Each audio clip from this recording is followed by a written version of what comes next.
You gonna take my thumbnails and make them into art? My fingernails? No, it's been a while since I made a video. And I just wanted to show you I'm still out here putting in work, peoples. So this is my sketchbook. This is where the ideas start. So if you're not carrying a sketchbook, you're doing something wrong. No, I'm just kidding. Whatever your process is, it is what it is.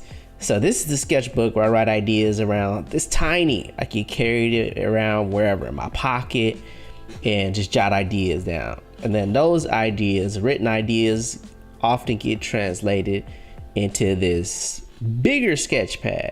And this is not even a big sketch. That's not even a big sketch pad. I think it might be like 5.5 by 8.5.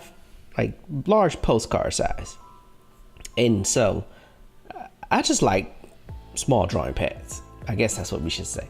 But I really do like to do like the really tiny thumbnails so that I could just get the ideas down. So you can see how the little words get translated into pictures. And even sometimes these pictures might even change. I might do another run on them and change them a little bit still. Because even though the ideas are written down, even though I started drawing them and started making opinions about the direction that I want to go, that sometimes when you really get into the mix of it and you look at it and you analyze it, you start to decide, I don't really like this so much. So I don't really want to get into too much what the story is about. And hopefully you don't pause and try to zoom in on my notes. If you do, goodness gracious, like really. Pretty soon, I'll start putting stuff out there. So what I plan on doing is I want to add some animation to this one. So you can see how I broke that character down into a bunch of different layers. And so that's kind of what I want to hit you with today.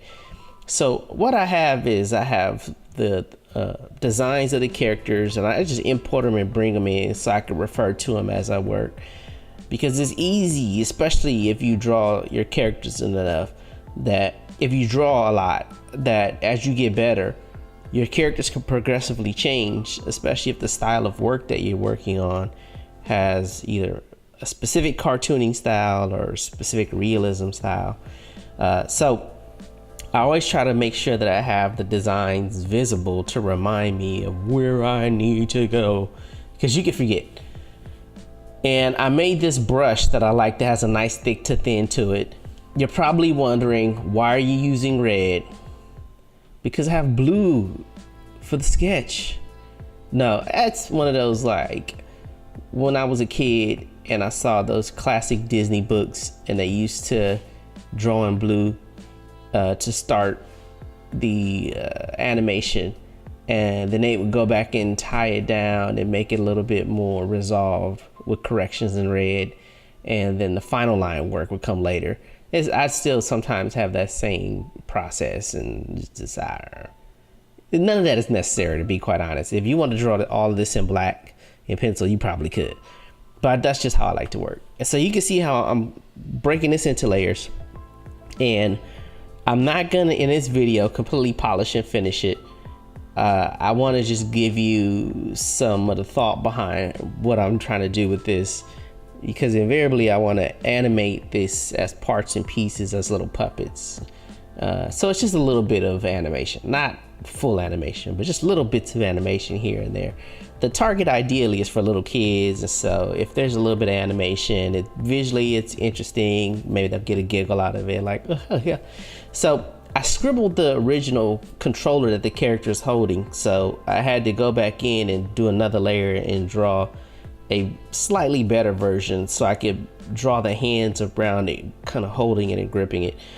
More than likely, I'm going to probably go back in and do some ambient animation for the hands, like probably the thumbs, maybe the index kind of moving around. It's just ambient animation, probably a loop or cycle.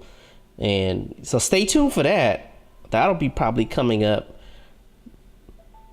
Okay, I don't want to put a date on that, but that'll be coming up for sure, to show you some of the process of how you could do multiple layers of animation, where you can have some parts that are puppeted and then some parts that are hand-drawn animation, and that the two things can work together and have a nice symbiotic relationship.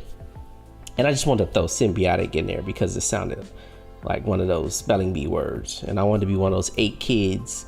So you can see I'm testing out, you know, the parts and pieces moving. I haven't joined it all together or anything. It's just really rough. So what I did was I imported the palette that I already made, because I've already done a few pages on this. And the beautiful thing about Harmony is that once you make a palette, you can reuse that over and over again. So I don't need to sample from the color on the right for that character. And I also can make a lot of the fills really quickly. So if the lines are closed, all I do is convert the stroke and fill it in. And I can like rip through these really quick. And what's useful too is that if I have a color that's not necessarily working, and usually, I mean, I've already tested out the character color, so I'm not gonna change those that I could think of. But if I had to, it'd be quick and easy, because I could just go into the palette and just change it until visually what I like. And so what I'm doing here is I'm gonna go in and change the line work, and all it is a matter of I made a color, and then I'm just gonna select it on each layer and click that swatch, and it changes all the line work. So the benefit is that because I have the line work on the line layer and then the color work on the color layer for each one of the layers. If you want me to explain that a little bit more later, let me know in the comments. But that's the gist of it. I mean, this is how I could go really quickly from my sketches into some clean line art and a character being broken down into something that I can animate later. And I mean, whatever your process is, you know, make it yours. But that's the process. It's pretty fast, quick, and efficient. Total, it's about 20 or so minutes to knock out that for that one character. So the next one will probably be about the same time. So this page will take about 40 minutes total. Thank you for watching. Grady Fun.